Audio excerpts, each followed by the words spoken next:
વડોદરા મહાનગરપાલિકાની ચૂંટણીના જાહેર થયેલા પરિણામોમાં વોર્ડ નંબર 11માં ભારતીય જનતા પાર્ટીએ પોતાનું વર્ચસ્વ સાબિત કરી બતાવ્યું છે।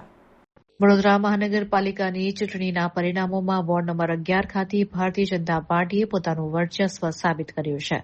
સમગ્ર વોર્ડમાં ભાજપની પેનલનો ભવ્ય વિજય થતા કાર્યકરોમાં ભારે ઉત્સાહ જોવા મળી રહ્યો છે। આ ચૂંટણીની સૌથી નોંધપાત્ર વાત એ હતી કે વોર્ડ નંબર 11ના ભાજપના ઉમેદવાર ઉપેન્દ્ર પ્રજાપતિનો બિનહરીફ વિજય થયો હતો। ઉમેદવારી પત્રો પાછા ખેંચવાની પ્રક્રિયા બાદ ઉપેન્દ્ર પ્રજાપતિ સામે કોઈ મજબૂત ઉમેદવાર ન રહેતા તેઓ વિજેતા જાહેર થયા હતા।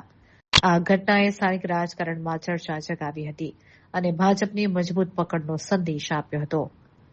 મતગણતરીના વોર્ડ નંબર 11ની બાકીની બેઠકો પર પણ ભારતીય જનતા પાર્ટીની પેનલનો ભવ્ય વિજય થયો છે। મતદારોએ ભાજપના વિકાસના કામો પર મહોર લગાવીને પેનલના તમામ ઉમેદવારોને જંગી બહુમતીથી ચૂંટી કાઢ્યા છે। વોર્ડ નંબર 11ના ભાજપના કાર્યાલય ખાતે ઉજવણીનો માહોલ જોવા મળી રહ્યો છે।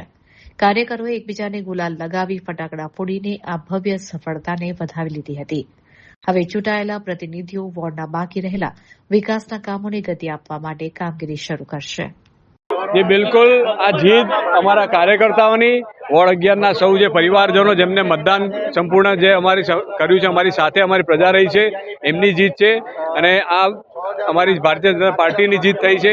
લોકોને ખૂબ ખાતરી આપે છે, જેમ ભૂતકાળમાં લોકોની સાથે રહ્યા છે એ જ રીતે ભવિષ્યમાં પણ અમે ચારે ચાર કોર્પોરેટરો આજથી કહી શકાય અમે સાથે રહીશું। આ વોર્ડ નંબર 11ની તાસીર છે। આ વોર્ડમાં પહેલેથી જ પેનલ આખી વિજયી થાય છે અને એનો વિશ્વાસ ફરીથી ત્યાં વોર્ડ નંબર 11ના પ્રજાજનોએ મતદારો અમારી પર મૂક્યો છે। એટલે એટલું જ કહીશ કે ભારતીય જનતા પાર્ટીનો ભવ્ય વિજય નથી, પરંતુ તેની કાર્યકર્તાઓની જે ટીમ છે, સંગઠન છે, તે અને અમારા જે અગાઉના કાઉન્સિલો જે કામ કર્યા છે એ બોલે છે। એટલે કહે છે કે વિસ્તારમાં વિકાસ થયો છે, કામ થયા છે, એનું પરિણામ આજે મળ્યું છે।